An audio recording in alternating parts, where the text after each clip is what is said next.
People of the Purple Butterfly here, otherwise known as People7 on Twitter and YouTube, People elsewhere on the internet. My blog is located purplebutterfly-people.blogspot.com, and my soaps can be purchased at people.etsy.com.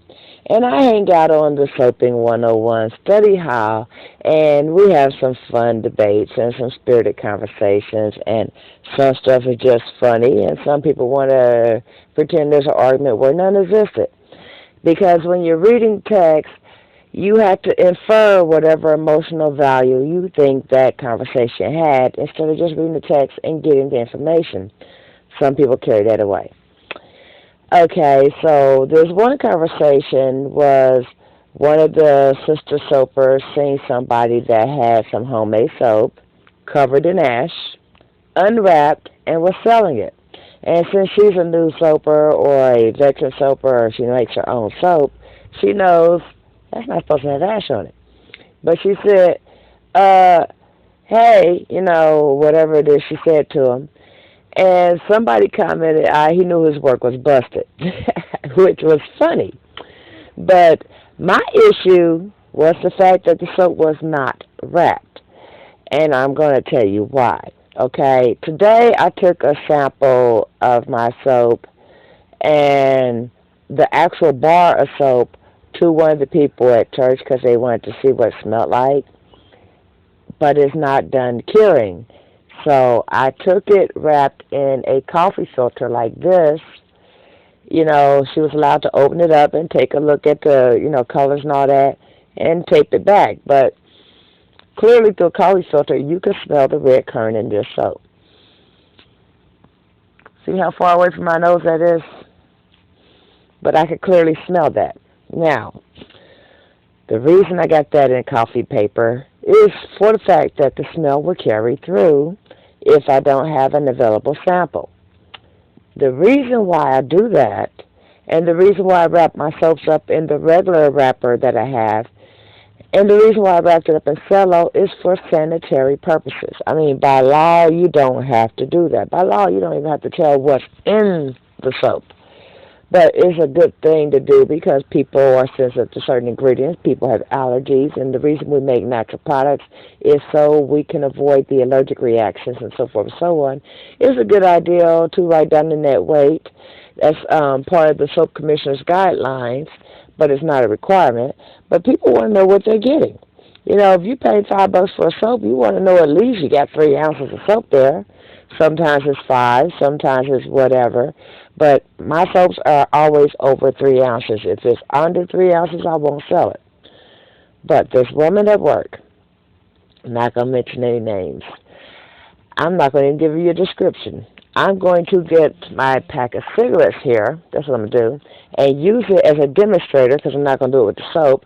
But every day she'll go, ooh, let me smell your soap, let me smell your soap. I stopped taking my soaps to work because of this, and this was when I was doing melt and pour and not the CP like I'm doing now. She would go like this. That smells so good. You see that? See that? She's touching it on her nose. And one day she gave me the soap back because she would never buy it. She just wanted to smell it. And it was snot all over the bar of soap. And I went, so of course I stuck that in my purse, took it home, hit it with some hand sanitizer before I even got off the lot. I mean, I'm a germaphobe. Come on now, that's really disturbing to me.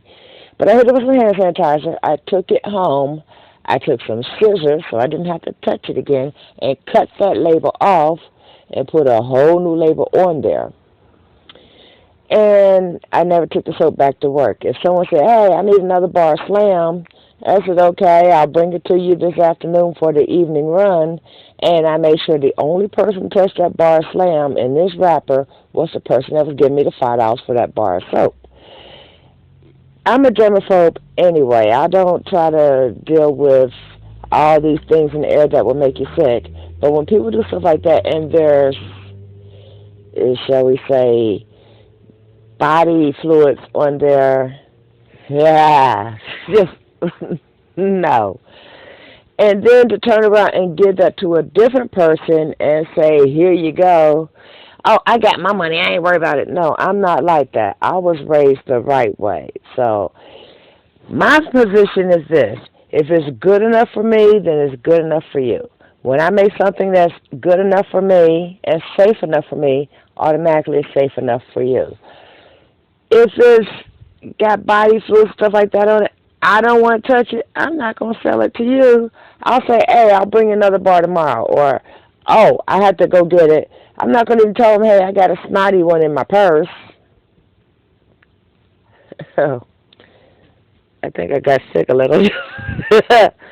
No. Mm-mm. And then I'm very aware of what ingredients I use. It's like my best friend's allergic to olives. I don't use olive oil in my soap. It's still vegan. I use soybean. I use mango. I use coconut oil. I use manoi. I use grapeseed. I use everything except for olive or shea. Don't use shea. In place of shea, I use mango butter. Excuse me. Has almost the same properties except for one is a tree nut and the other is a kernel of a fruit. I'm allergic to shea. I'm allergic to tree nuts. I'm not going to use shea. I've had people say, "Oh, well, just this one time you could use like disposable spoons or whatever." Why should I risk a trip to the hospital because somebody want to go? Oh, come on. When I could direct you to another soaper that will use shea and charge you the same $5. And hey, if you were a shea customer, that's fine. I could tell you where you can get some shea, and I won't sweat. Hey, that could have been a customer. Because by the same token, I got people specifically looking me up because I use mango butter. So it works out. And I only make products that I can use in my bathroom myself. In fact, I am my best guinea pig. Every product that I sell, I've already used. I have my own 2, 3 bars of pointillism soap, even though I got, 7 or 8 on sale. The bubblegum soap that's carrying in there, I guarantee you, 2 of those are mine. Okay? I already have a 7-up pound cake set aside that will be mine. Every product that is out there for you to buy that I put out, I already got my own.